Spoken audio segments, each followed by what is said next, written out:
Hey, what's up everybody? Welcome back to the channel. In this short video, I'm going to review the Superfeet Adapt running insoles.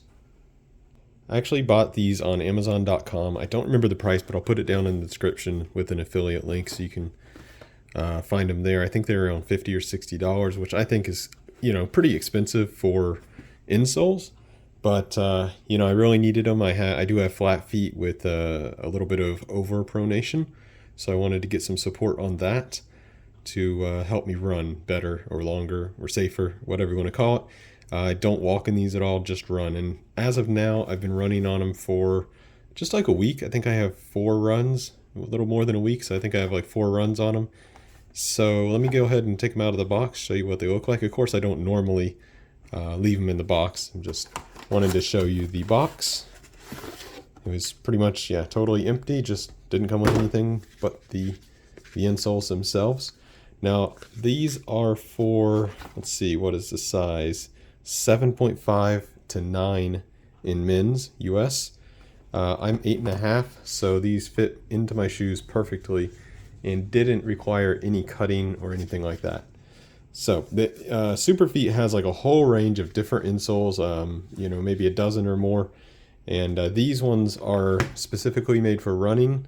And they said, I think, make medium, I want to say like medium arch height. I don't remember exactly, but there's some different information about, if these are right for you or not.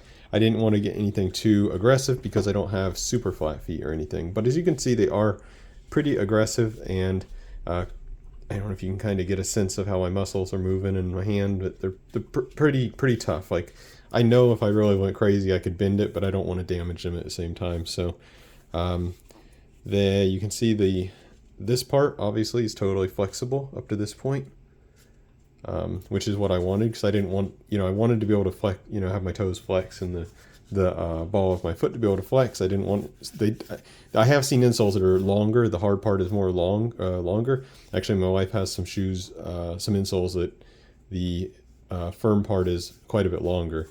These do have a little pad here in the heel, which you can actually feel whilst you're walking, and also another one of the similar foam pads here in the front.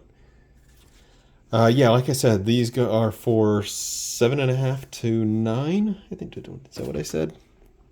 7.5 to 9. And in my 8.5 Nike Pegasus 39s, I didn't cut them at all, although I'm thinking maybe I should, and I'll explain about that in a little bit. So, all right, here's the 2 of them. I want to let you know how much they weigh because I couldn't find that anywhere. All right, weight comes in at 44 grams a piece. Of course, that's going to be 87 for the pair.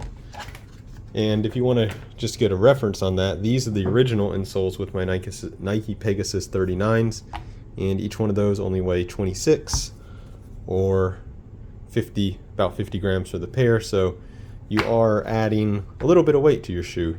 Maybe that's what 30 to 40 grams in total. If you want to look at any more comparison, you can see the arch on these are way more aggressive than the originals for this particular shoe. As you can see, it has more or less no arch support. Heel is also quite smaller and shallower, and this one has a thicker heel and a much more aggressive arch. So let me show you what they look like in the shoe. Here are my Pegasus 39s, a little bit dirty. I just did a run yesterday and didn't clean them. But they, the insole slides in very easily, no issue. Just kind of fold it a little bit and drops pretty much right in there. Now, the one thing I was afraid with these insoles was 2 things, and because I've dealt with insoles before, this isn't my first time. 2 things. I have a problem with insoles, and that's why I almost went with the thin version. They do have like a slim version that's supposed to be more low profile and everything, but also has less arch support. Is 2 things. Number 1 is sometimes you may need to size up on your shoe when you go with an insole, because these insoles are bigger and bulkier than the originals, and therefore you either need to open your laces up or just go with a larger size. Of course, I already had this shoe, so I'm not, and it's pretty much, it's in like new condition almost. I wasn't going to buy a new shoe, so you can see I have the laces pretty far open, and this is like tight down. And then the other thing, the more major thing, which unfortunately kind of did happen, that was okay. What did kind of happen is it raised my heel enough that I don't have such a great heel lock in here anymore, which means when I'm running, I can just feel a slightest amount of movement in the back of my heel, which I really don't like, and I haven't yet figured out how to solve it. Of course, the most obvious thing, I guess I didn't go as extreme as I could, is to use these upper eyes, which I know people call it the runner's knot, which is a kind of a special knot that kind of creates, kind of a situation like this, and it, the idea is that it really pulls everything in together. Now there is another eye I could go for, and I might try that to give it even better retention, but yeah, I mean, I ran these 3-4 times now, and after I get going on the run, I don't really notice it anymore. But especially when I walk, when I first put them in, I'm like, ugh. It's like just a slight amount of moving like that. So I don't know what to say about that. I was even imagining while I was running last time, is what if I actually like shaved this down, with like a belt sander to just lower it a little bit. The other thing, and I don't like that idea, and I don't think I'm going to go with it. The other thing, I was like, what if I just got rid of that foam, or what if I took off some here? Maybe that'll allow it to lower just a bit, or maybe even at the front, because even though these do fit in perfectly, if I put my finger all the way to the end, it comes right up to the end of the shoe. And so what if it's not really going all the way in, and what if this back is just being pushed up a little bit?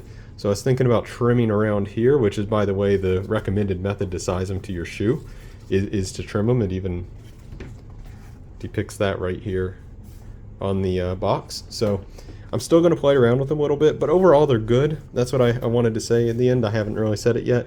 Overall, I'm happy with them. They do provide massive amount of support on your arch, if that's what you're going for, compared to the originals, which are basically totally flat. And I've ran with them 4 times now, and I feel good. The cushioning is definitely present.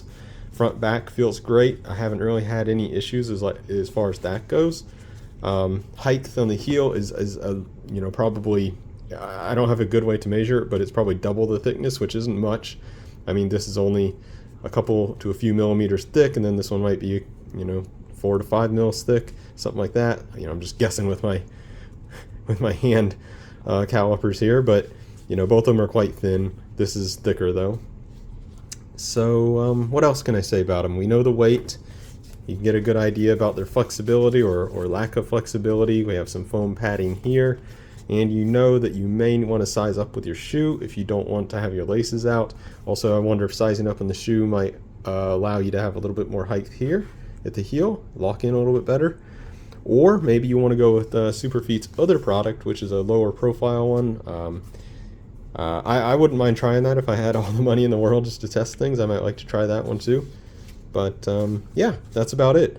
Overall, I'm happy with them right now. I'm going to keep running on these, and I'll let you know in the comments if I decide to stop using them or whatever. Okay, that's about it for this video. Thanks everybody for watching. Bye.